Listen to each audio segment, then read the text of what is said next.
대한민국 사회를 향한 거침없는 발언, 적나라한 비판, 오늘도 겸허히 듣겠습니다. 배우겠습니다. 그 누구보다 한국을 사랑하는 노르웨이 오슬로 대학교 박노자 교수 모셨습니다. 안녕하세요. 안녕하십니까. 네. 2주 만에 뵙습니다. 그간 잘 지내셨는지요? 네, 덕분에 아주 재미있게 잘 책 보면서 지냈습니다. 그래요? 네. 뭘 제 덕분은 아니고요. 교수님이 훌륭하셔서 잘 지냈죠. 어제 위안부 할머니 배상 책임을 부정하는 판결이 나왔습니다. 어떻게 보셨어요? 이용수 할머니 지금 인터뷰했는데. 아주 마음 아팠습니다. 네. 제가 이 김복돈 할머니를 한 번 오슬로에서 모신 적도 있었습니다. 예. 한 번 아직 살아 계셨을 때 김복돈 할머니를 모시고 저희 학생들한테는 이제 자신의 인생에 대한 이야기 해주시고 네.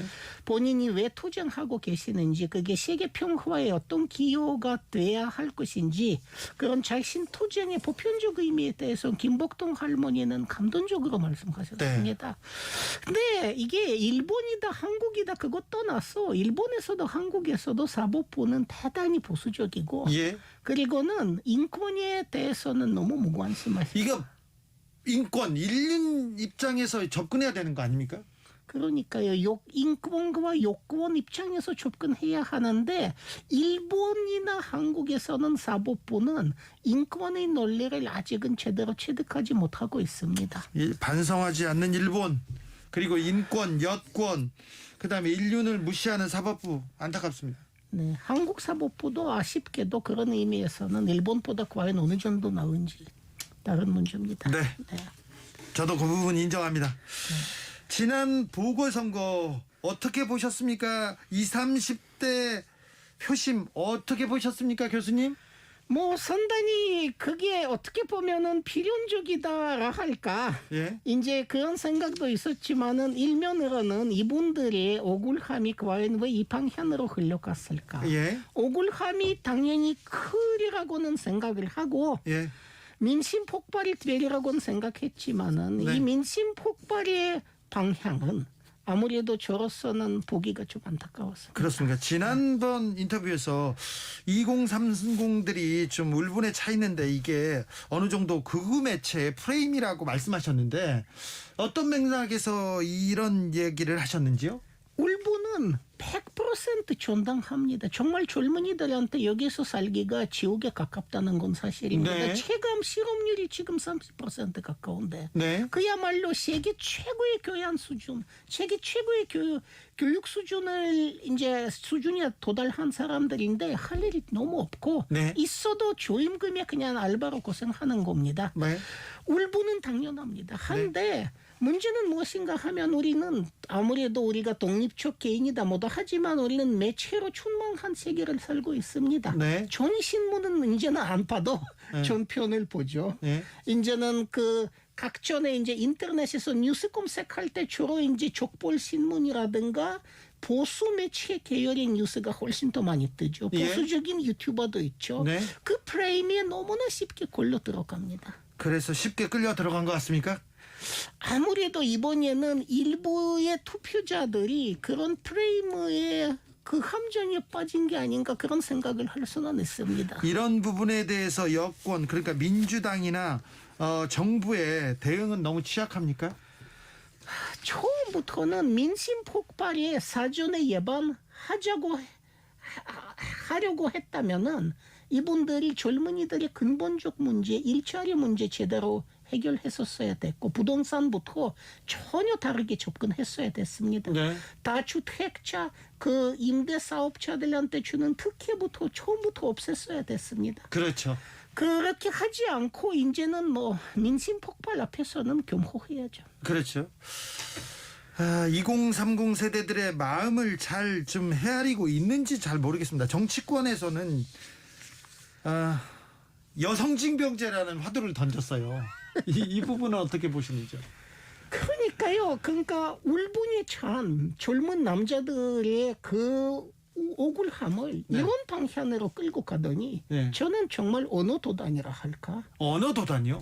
예, 왜냐하면은요, 여자들이 군대에 간다고 해서 그거는 남성들이 안고 있는 문제, 실업 문제 해결되지 않아요. 전혀 여자들이 군대 가서 고생한다고 해서 예? 그 젊은 남자들의 문제들이 해결되겠습니까?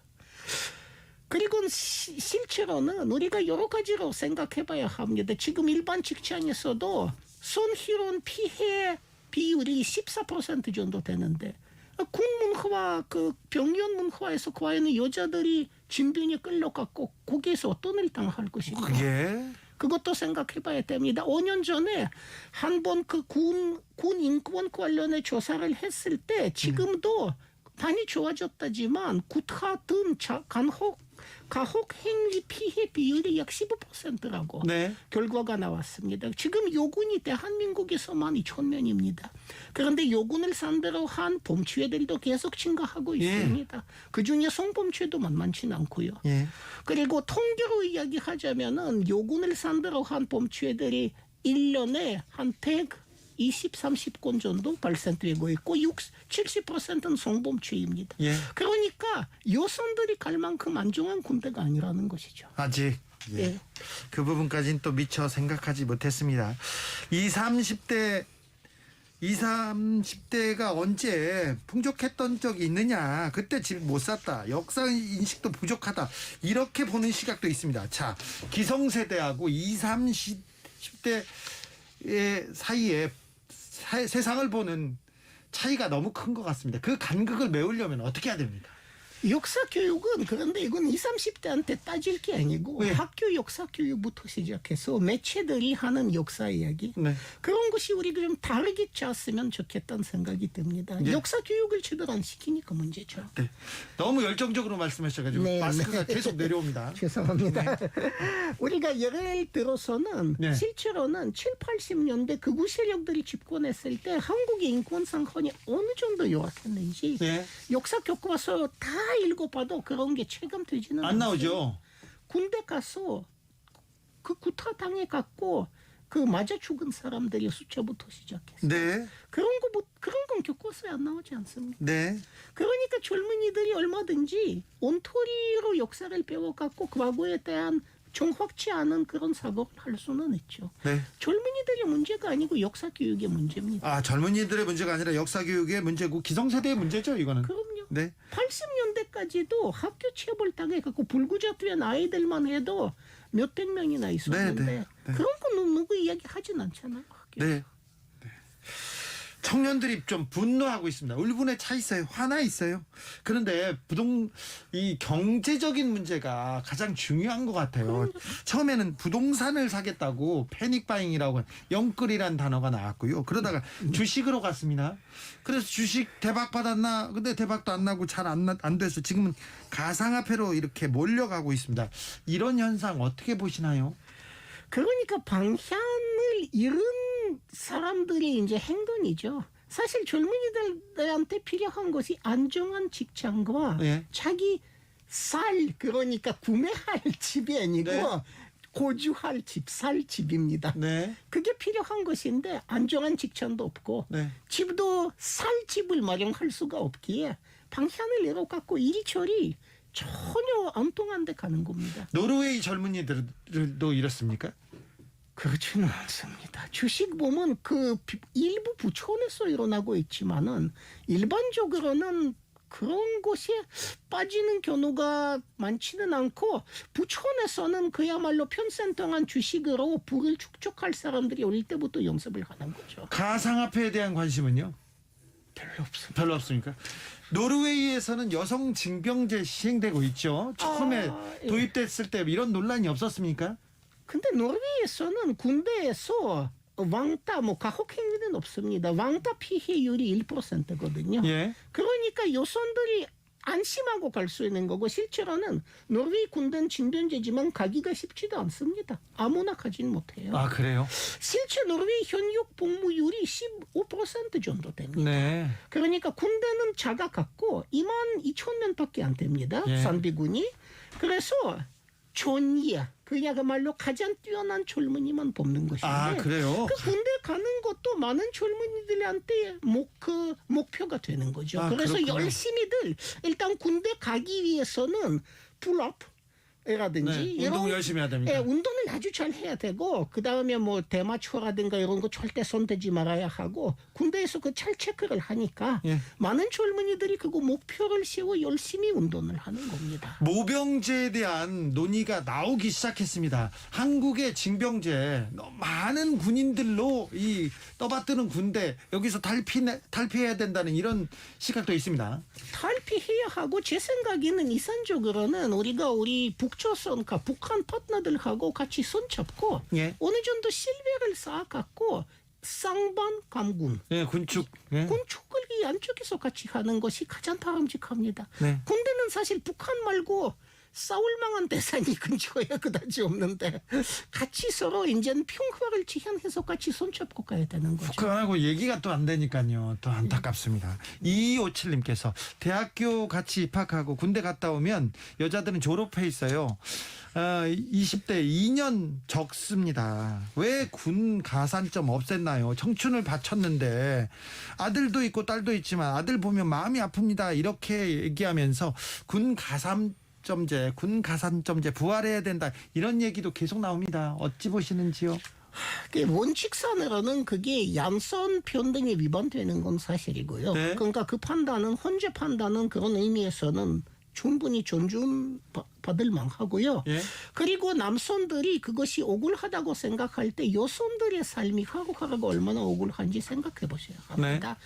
평균적으로 대한민국 맞벌이 부부 같은 경우에는 여성은 2시간 1분 매일 가사노동하고 남자는 38분입니다. 네. 그거부터 시작해서 월급 차이가 엄청납니다. 남자 월급이 100이라면 여자 월급이 평균적으로 64%. 네. 밖에는 안 되고요. 1시간 벌이는 예컨대 여자가 15,000원 정도면 남자는 2만 원. 네. 이렇습니다. 그러니까 여성들이 여전히 한국에서 엄청난 차별받고 사는 겁니다. 네. 여성과 남성 서로 위하고 존중하고 사랑해야 될 이런 대상들인데요. 함께 사는 조화를 이뤄야 되는 대상인데 이 억울함과 분노가 엉뚱한 방향으로 흘러갑니다. 그래서 서로를 이해하고 생산적인 토론이 되지 않고 자꾸 싸우려고 하는데 이 토론의 방향을 어떻게 올바른 쪽으로 돌릴 수 있을까요? 그러니까 우리가 젠더 대립 방향으로 가는 것 자체가 잘못이고요. 예. 문제는 그거라기보다는 계급적 문제랄까. 우리가 그 같이 여자 남자 할 것 없이 안고 있는 제일 큰 문제는 뭐니 해도 비정규직입니다. 그래요. 남자도 여자도 똑같이 거기에서 고생을 하는 겁니다. 네. 그거하고 저임금 노동력이 너무나 많은 거하고 네. 지금 세제는 사실 다주택 소유자들을 위해주고 있고 집값 내리지는 않게끔 하고 있다는 문제라든가 이 문제는 남자 여자 할 것 없이 같이 해쳐야 되는데 네. 이 젠더 대립 쪽으로 간다는 것 자체가 아무 쓸모없는 겁니다. 아무 소용이 없는데 이 논쟁, 이 싸움을 몇 년 전부터 젊은 남자 여자들이 좀 하고 있는 것 같아서 안타깝습니다. 그게 바로 프레이밍의 힘이죠. 그게 네. 바로 프레이밍의 힘입니다. 그 프레임에 지금 잘 당하고 있습니까? 네, 아주 잘 당하고 있는 겁니다. 왜냐하면은 실제 이 사회 지배하는 사람들한테 젠더 대립의 프레임이 유리한 것이지 계급 대립의 프레임이 절대 유리하지는 않습니다. 이게 보수 언론 중심으로 만든 프레임에 당하는 겁니까? 네, 함정이 빠진 겁니다. 완벽하게. 네. 교수님 오늘 지구의 날입니다. 네. 각국 정상들이 기후회의를 열기도 하는데요. 더 큰 재앙이 닥치기 전에 우리가 실천해야 되는데 대한민국이 기후위기에 좀 대응을 잘 못하고 있죠?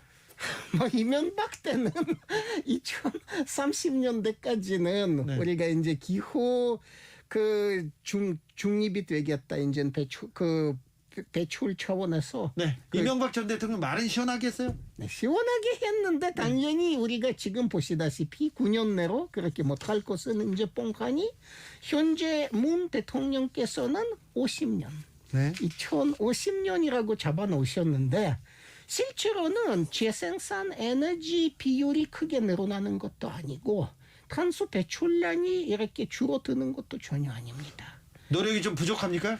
거의 노력 자체가 보이진 않습니다. 네. 계획은 고천한데. 네. 조금 더 실천적으로 우리가 뭐라도 해야 되는데요. 지금 바로 바꾸지 않으면 굉장히 큰 재앙으로 다가오고 있지 않습니까, 벌써? 그러니까 되도록이면 서울같이 훌륭한 세계에서 최고의 대중교통망을 갖고 있는 도시가 서울이거든요. 네. 아마 동경이나 상해, 북경보다 훨씬 더 훌륭한. 그러니까 여기서 되도록이면은 차 없이 네. 우리가 이제 차 없이 사는 날의 수를 조금 늘리고 이런 쪽에 움직임부터 좀 있어야 되지 않습니까? 코로나 얘기도 해보겠습니다. 지난번 인터뷰 때 한국이 코로나 방역 잘하고 있다 이렇게 얘기하는데 지금은 백신 문제로 조금 논란이 되고 있습니다. 전 세계에서 지금 백신 확보 전쟁으로 번지고 있는데 백신 패권 이거 좀 심각한 것 같습니다. 아주 심각합니다. 아주 심각하고 실제로는 지금 세계 체제 핵심부와 중핵심부, 인도, 중국, 러시아 거기까지는 확보는 되지만 주변부는 그야말로 생고생만 하고 있는 겁니다. 이 백신 확보를 위해서 어떻게 노력해야 될까요? 처음부터 대한민국의 과학 기술 전략의 문제입니다. 이건 틈새 전략이거든요. 그러니까 반도체, 자동차, 조선 네. 이쪽은 한국의 이제 응용 과학이나 기술 수준이 세계를 압도하고 있는데 네. 다른 또 상당수의 분야는 그다지 이렇게 많이 되진 않는 것이죠. 그렇죠. 기초과학 의학에서는요. 기초과학은 많이 약합니다. 네. 그게 이제 한국의 애당초부터 과학기술 전략이 문제였는데 이 기회로는 이 전략도 우리가 다시 한번 제고해야 합니다. 의학 부분에서는 한국이 선진적인 기술 그리고 뭐 의료보험 체계 이거 잘 갖췄는데요. 그래서 백신 코로나 방역에 어느 정도 잘 대응한 거 아닙니까? 네, 그렇습니다. 물론이죠. 거기까진 그런데 백신 기초 기술은 부족했다. 미국이 백신을 가지고 이걸 무기로 쓰고 있어요. 이 부분에 대해서는 어찌 현명한 해결책이 없을까요? 지금 단장에는 그러니까 전 세계가 미국한테는 같이 연대해서 이 부분에 대해서는 압력을 넣는 것이 아마 가장 좋은 것입니다만 쉽지는 않을 겁니다. 미국은 트럼프 이후부터 자국 이기주의 방향으로 틀었고 지금도 크게 수정되지 않고 있습니다. 그렇습니다. 예, 그래서 안타깝습니다. 대단히 안타깝습니다. 여기까지 듣겠습니다. 박노자 교수님 오늘도 감사했습니다. 감사합니다. 오늘도 수고하고 지친 자들이